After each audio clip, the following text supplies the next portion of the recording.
Hi everybody, Keith Tanner here from Flyin Miata, and today I'm going to talk about alignment. I'm not going to talk about suspension geometry so much, so if you're hoping to get into a big discussion about Ackerman and scrub angles and stuff like that, we're not going to do that today. Today we're going to talk about the basics of alignment, what it is, why you should be interested in it, and what do all the numbers mean. Just so you go to align your car, or you see an alignment recommendation for your car, you can actually analyze it a little bit and understand what's going on. I'm going to be concentrating mostly on Miatas because we are a Miata shop. Some of the things I talk about may not be as applicable to other platforms. The nice thing about the Miata is it has a very adjustable suspension. We can adjust all aspects of the alignment of the car, whereas other vehicles, not so lucky. You might have to buy special parts to be able to adjust the camber on a strut-based car, for example. Miatas from the factory come with the ability to have all sorts of things done to their alignment, so we're going to talk about that today. I'm also going to be talking about static alignment, and that basically means the alignment of the car as it sits at rest. There's all sorts of things that happen dynamically, some of it due to suspension geometry choices by Mazda, some of it due to bushings. The whole suspension is hung on rubber bushings from the factory, and those deflect. Some of them deflect more than others by design. Mazda did that in the NA and the NB, the first two generations of Miata, but that's a difficult thing to actually measure when you're sitting on an alignment rack, so we're just going to talk about static alignment. Now, why are you going to want to do an alignment to your car? Why do you care? Well, an alignment can make a very big effect on the feel of the car. The steering feel, for example, a lot of it comes down to what's going on at the tire patches. And those tire patches are the only thing attaching your car to the road. You're asking them to do a lot of work. So what we're doing with an alignment is we're optimizing those patches to make sure that the tires are being used properly, to make sure that the steering doesn't have any weird effects, that the forces acting on the tires are not causing oddness going on in the rest of the car. So even a brand new car, even a brand new what year is this? 2026. Even a brand new 2026 Miata is going to need an alignment when you pick it up from the dealer, because the factory has fairly wide tolerances for what they consider to be acceptable. And they basically just set the alignment adjusters in the middle-ish.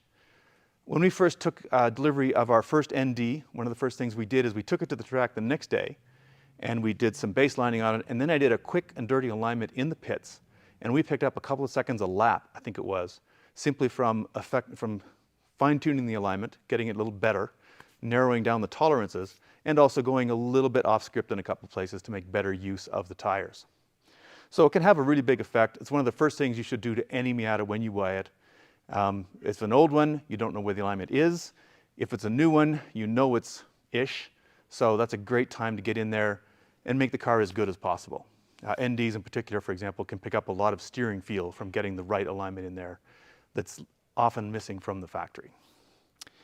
Now, alignment is something, you can have it done at a local shop. We have an arrangement with the local Firestone Center. We bought their lifetime alignment, so they have seen some of these cars many times. Luckily, the alignment's also being done by a guy who owns a Miata, so he understands. He spends that little extra time. But also, you can do it at home. I have done a video on this in the past. You can use our Flyin Miata or Paco Motorsports hub stands to do your own alignments at home, which makes it something you can experiment with relatively inexpensively. Or if you buy the lifetime alignment somewhere else, it's relatively inexpensive. Go in, try something. If it doesn't work out, get it set back. The nice thing is it's not a lifetime commitment. You can always change things over. If you want to know how to do an alignment using these hub stands, I did a video on that. Check it out on our channel. It walks through the whole process. It talks about what the various alignment adjustments are a little bit too, but it will tell you how to do it. And on that subject, if you do like the kind of stuff we have in our library, make sure you follow us. Make sure that you like our videos and subscribe to them. That way you'll be notified if we have more ones. We do a live one every week, and there's all sorts of helpful technical information released every week as well. So if you like the videos, you know what to do. Okay. Now let's talk about what the different measurements of alignment are. And for the Miata, there's three of them that we're interested in. There is basically camber or camber, depending where you come from. I'm going to call it camber. If you have a problem with that, well, I'm very sad for you. We're also going to talk about caster, and we're going to talk about toe. So, what are they? Here's my little friend. Yes, this is the entire purpose of all these alignments, is this guy. So, camber is basically, so we call it the tilt of the tire. You can see this even from the factory. Miatas have negative camber on all four wheels. Hopefully, the factory alignments are ish enough that sometimes they can be pretty close to being no camber at all, which basically means straight up and down like we're sitting right here. But generally speaking, they have negative camber, which means that they're leaning in at the top. So the other wheel is like this. There's a few reasons for that. One is because modern tires, being nice and chunky like this, they're very wide. You're trying to get as much of that tread on the road as possible because that's what's giving you your grip. So you don't want, you don't want like a bicycle tire. You can get away with a wide range of camber on purpose on a bicycle tire because you're always leaning over, or a motorcycle. These things are designed to stay fairly flat. And as the car rolls over, the suspension will do what it can to increase the camber to try to keep it as flat as possible. Miatas are better at that than, say, strut-equipped cars are. But still, you want to try to keep this as flat as possible when it's under cornering, when everything's deflecting, which means that at rest it's usually got some negative camber. Now, the ideal amount of negative camber depends on the tire. The wider the tire, generally speaking, you often want more. Some compounds, some tires like more camber than others.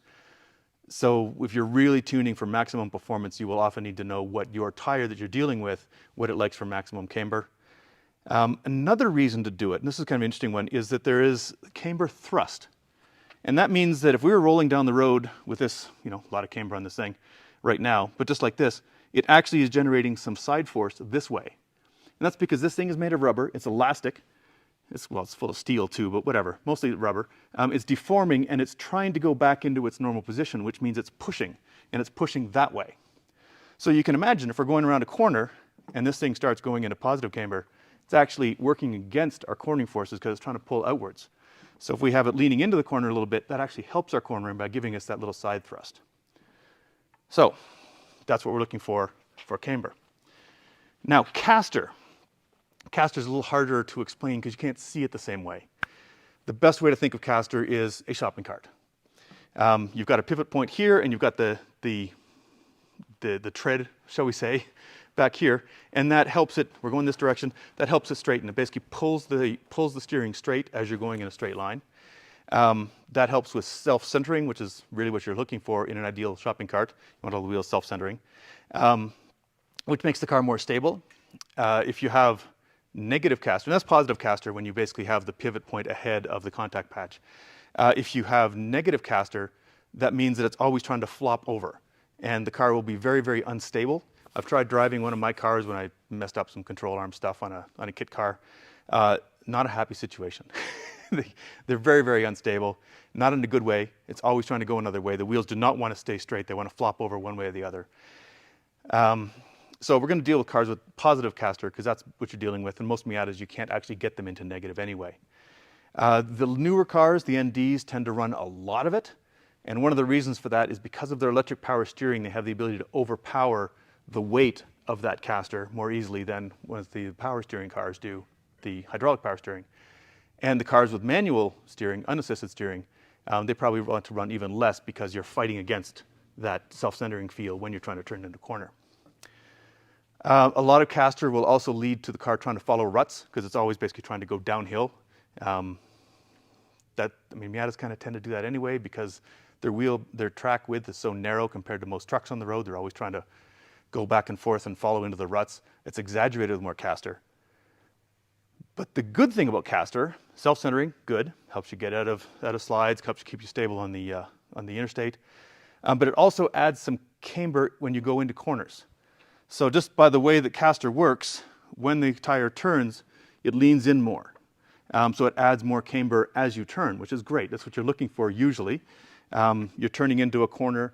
You want that front end to bite more. You want a little more camber on the front. So you do get some added benefit to the caster from that as well. Now toe. Toe, this is easy. You have your own visual aid at home. Look down at your feet. If you're toe in, that means your feet are pointing towards each other. Yes, Logan just checked his own feet. You all did, didn't you? If you're toe out, your toes are pointing out. And that's exactly what it means for a car. If you look down from above and you see that the two wheels are pointing outwards at the front, they're toe out. Toe is a very, very sensitive setting and alignment because you can imagine that you've got two wheels going like this. They're fighting against each other. As soon as one starts to turn, this one gets more angle on it. It wants to push. Basically, toe has a very large effect on the responsiveness of the car and also the handling balance of the car. Generally speaking, oh, and there's a bunch of dynamic stuff going on as well, of course, because of our squishy suspension bushing. So having a little bit of toe in or positive toe on the rack might mean that you've got no toe at all when you're going down the road, because the drag of the wheels pulls them back a little bit, deflects all the bushings, and the toe straightens out. So generally speaking, you want very small amounts of toe. You want a little bit of toe in or no toe in the front. In the back, you want a little bit of toe in all the time. And that's mostly for stability reasons. If you have toe out in the back, the car will want to spin all the time. That rear end will always be trying to step out. In the front, the more toe in you have, the more stable the car is, the less responsive it is. That's the same thing. So, autocrossers tend to go straight up and down, or they might go a little toe out if they're really hardcore. Track drivers tend to go maybe a little bit in because they want that extra stability for higher speeds, etc. So that's what we're talking about. Do I have any questions yet? Plenty of questions. Are they about the actual things I'm talking about, or is it people asking, I'm building a kit car and I'm wondering what the kingpin angle should be? They're all over the place. I think we can come back to them. Okay, we'll come back to them later. Now, two things to be concerned about with your alignment. One, people are always worried about this, is tire wear. How is this alignment going to affect my tire wear?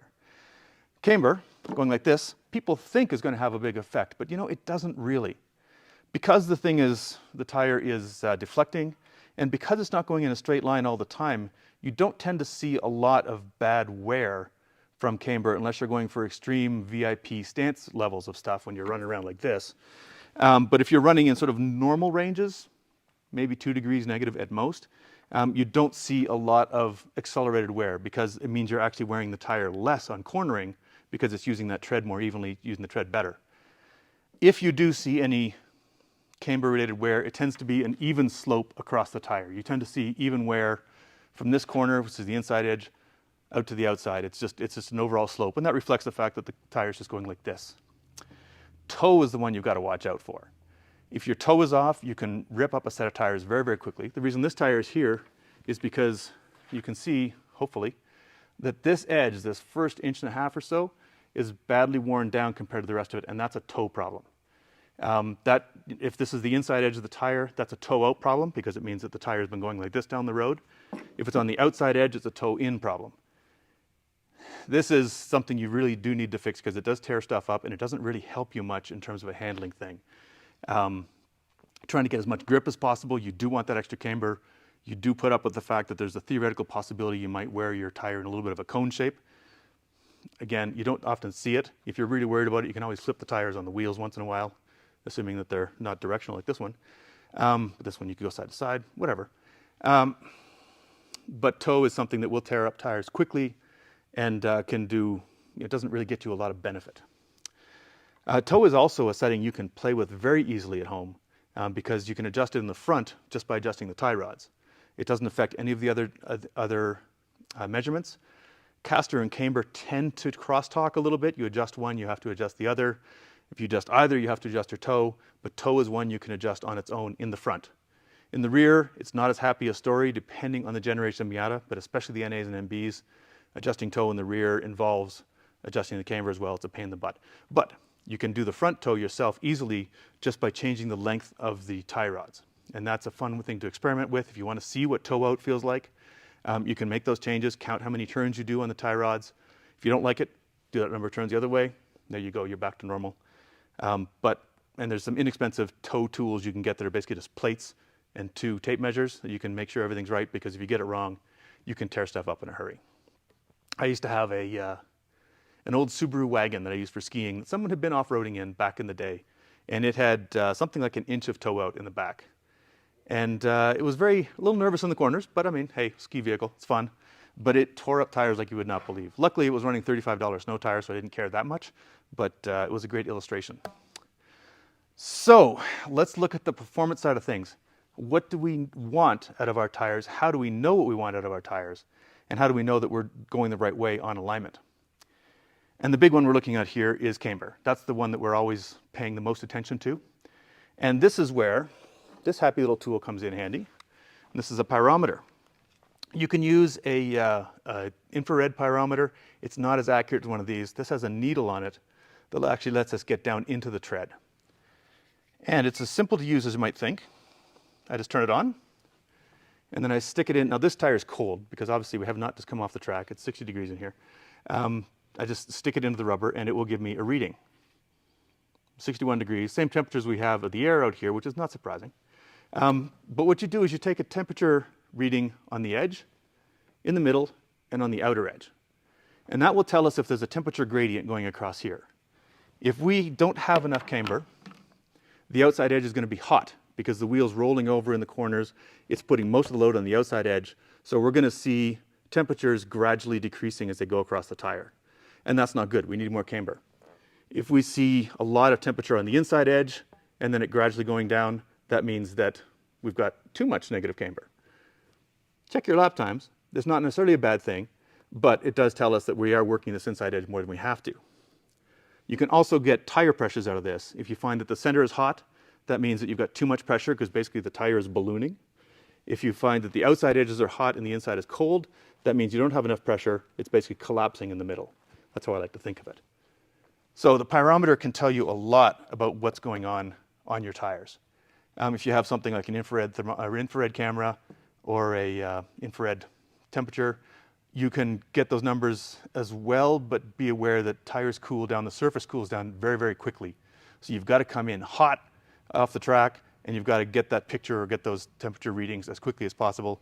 The needle type gives you a little bit longer to get in there. But any serious racer is going to have one of these in his toolkit to make sure that they're using their tires as well as possible. Okay, now I'm ready for some of your questions. What's up, Kian? Why does my alignment drift out of spec, and how often should I get an alignment? Okay, why does your alignment drift out of spec, and how often should you get it aligned? It really shouldn't drift out of spec. The alignment is determined by a bunch of steel parts that should stay in place. The rubber parts should not be changing over time. Over extreme long time, rubber breaks down, and worn out bushings may cause problems with that. The biggest thing, if you check your alignment one day and you drive it for 2 weeks and you come back and check it again and it's changed, that means you probably have something worn in your suspension, either worn out bushings or rod ends, or ball joints, that sort of thing. They're starting to go, so that basically they're allowing some movement in the whole system. So you check it once, it's moved here.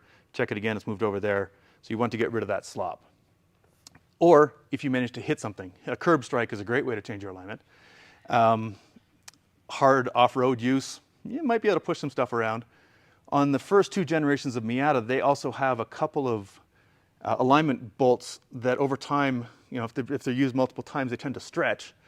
And that can actually lead to the side forces shifting one of those things. You'll know about it because you'll hear a bang and all of a sudden your steering wheel will go off center and you'll probably say some bad words. That's using my traditional reaction. And that means that your alignment cams have slipped, and that's a very immediate thing. You get a lot of feedback on that. And that's why Flyin Miata actually sells alignment cam locks that will allow you to lock those things in place. They have to be disassembled to change the alignment setting. So that's a workaround for that. And also fresh bolts makes a big difference there too. But that is why they change. How do you feel about aligning your car with fancy phone apps such as Gyroline? How do I feel about aligning my car with fancy phone apps? I have not tried it. I'm sure you could set camber with them fairly easily because all you need for that is a good angle gauge effectively. Tow, you probably, I haven't got any experience with them. There is likely some dead reckoning involved there with the accelerometers. I can see that drifting over time. I suspect it's one of those tools that can work reasonably well if you use it properly, which is always the case. If I was interested in doing that, what I would do would be set a car up using that tool and then take it to a professional alignment rack, have it put in, and check to see that the numbers I was looking for are the numbers that it is coming up with. So yeah, I haven't tried that. Still a little bit of a believer in the old tape measure methods myself, tape measure and angle measures. I'd use a phone very often for just doing a quick check of camber angle. But yeah, ones where you're actually walking around the car and plugging it in, I'd have to try it to know. Yes? When using Paco hub stands, should I account for any geometry differences to make sure my alignment is the same between when my car is on hub stands versus when it's on its wheels?